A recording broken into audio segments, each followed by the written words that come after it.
It's back. Doctor Who Review is back.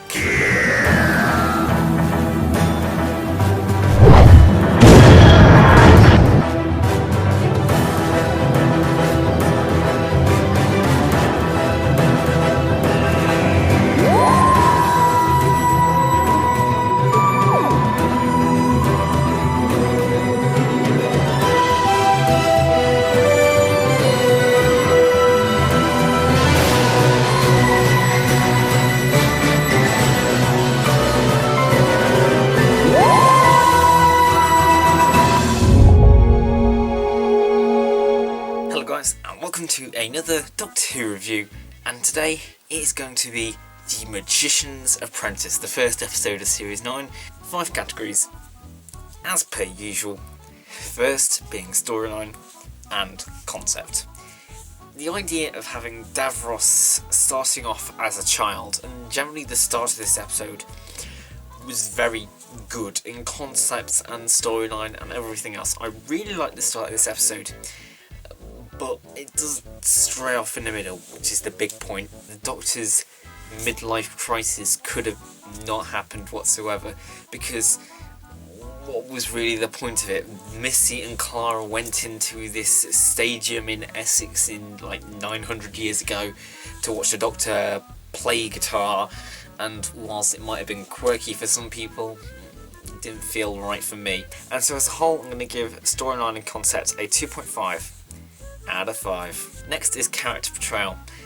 Now, Peter Capaldi as the Doctor. He did do well for most of the episode. The middle, where he was doing the Jimi Hendrix thing, it was a little inconsistent with the character, and I think that's the whole, like, the axe thing and trying to be a comedian.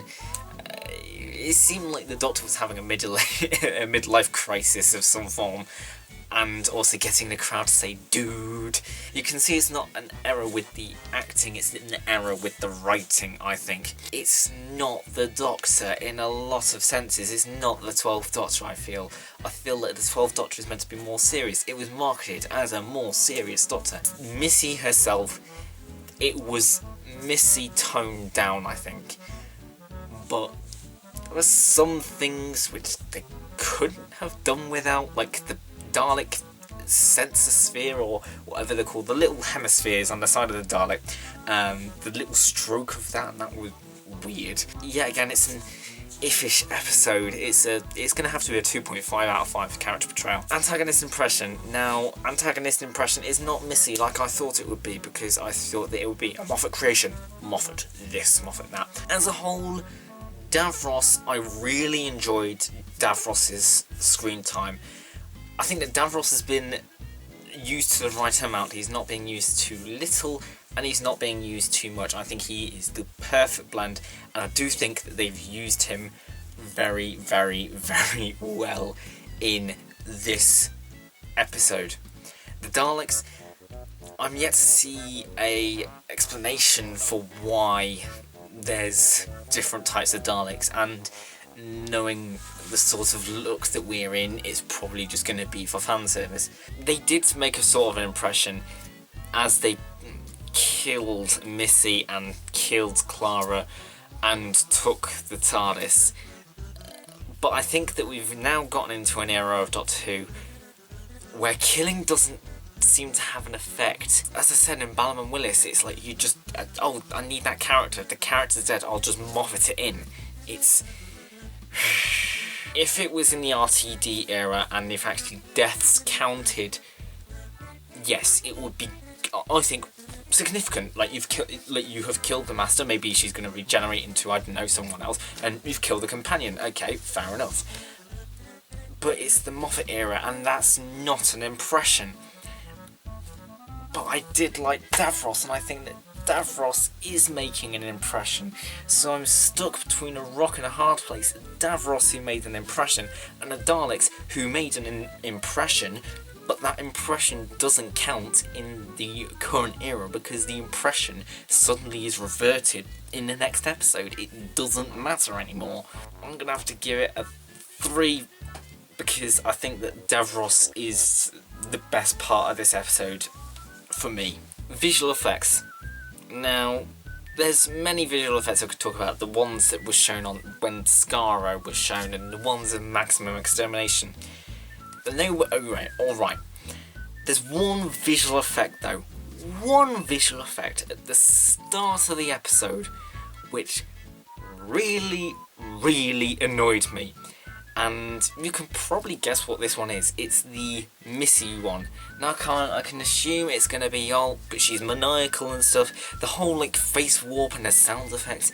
Yeah, you can say that's Missy. She's maniacal. Of course, she's meant to make this like Jokerish episode, like entrance. No, it's just silly in my eyes. And so for whole visual effects, it's going to get a 2 out of 5. Plain as. Personal enjoyment. Now, if you have been following me on Twitter pretty much after the episodes, you know that I rate these episodes out of 10.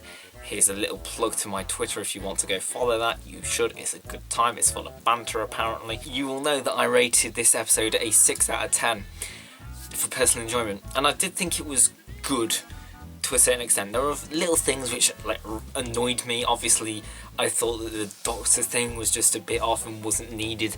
The Missy entrance, as I said, was just there. And there were some things which annoyed me, but I do think that Davros was good, the start was good, the end was good. It was good in elements, but I think it could have done better.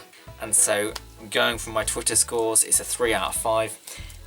Time to do the scoring. And so this episode overall gets a 2.6 out of 5. And guys, thank you so much for watching. I'm going to do many more reviews like this. I'm going to do one for every single episode of this series, and you can be sure that I'm going to do it. So if you haven't seen any of my other reviews, click that playlist over there. It's good times. If you want to see the previous review I did, Genesis of the Daleks, as far as I remember, it's down there. And if you want to just stay up to date, the subscribe button is over there. So now guys, thank you so much for watching. I've been Ballum. This is the end credits. Signing out. All that's left is a window to my soul. Come and get it.